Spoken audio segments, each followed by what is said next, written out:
Hello hello hello hello आज असार 15 मेरो बर्थडेको महिना। कति दामी पानी पर्ने सिजनमा परेको मान्छे त खत्रै हो नि। फेरि धेरै पानीमा खेल्छु त हेर निमुन्या पनि छ। आज असार 15 मम्मीले ढिलो भयो नि चाँडो भयो नि 1-2 गाँस भएर खाएर जा भन्नुभयो है। अनि खान लाएको अनि यस्तो हेरेको त माथिको किचन भन्दा तलको किचन त कस्तो टाइपको क्या। अनि म त्यही भुनभुनाउँदै खाइरहेको छु।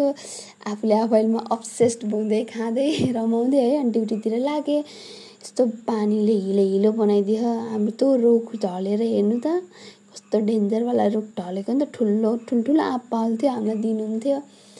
अनि हाम्रो यो शिव मन्दिर ड्युटीमा आएर स्टोर गएको थिएँ। नयाँ फ्रिज ल्याएको भए खत्रै स्लाइडवाला अनि बत्ती पनि डेन्जरवाला के म त राम्रो लाग्यो। अनि पिज्जा बक्स लगेँ। फेरि मैले बिर्सेर यो पङ्खा लगेको मलाई सानीले लगेनौ भनेर कराइरहेको थियो। अनि स्टोरमा लगेर पङ्खा छोडेँ है। सुन्नै पर्यो आफ्नो गल्तीमा।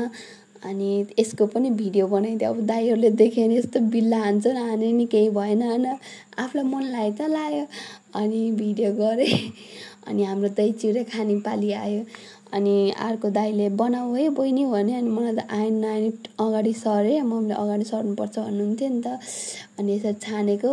अनि 2-3 जनाको सुन्न नि पर्यो। केही भएन अघि बढ्दाखेरि सुनेको पनि लाइफमा अघि बढिन्छ भन्छन् त्यही हो। अब मलाई सिकाउनु छैन है के हो सोद्धा पनि राम्रो लाग्दैन भन्छ। आई डोन्ट नो के भन्नु। कस्तो राम्रो भयो नि। अनि फाइनली मेरो पाली आयो लास्टमा। अनि खानुहुन्छ भन्दै देखाउँदै खाँदै है। सबै एक बाइट खाँदै चखाउँदै गरिरहेको छु। अनि फेरि मोनिका यो म्याडमहरूलाई दिने भन्नुभएको थियो। हुन्छ भने यसो हाम्रो नर्मल डिस्कसन भयो। हाम्रो असार 15 यसरी भयो। आजलाई यति नै बाई। Subscribe for more.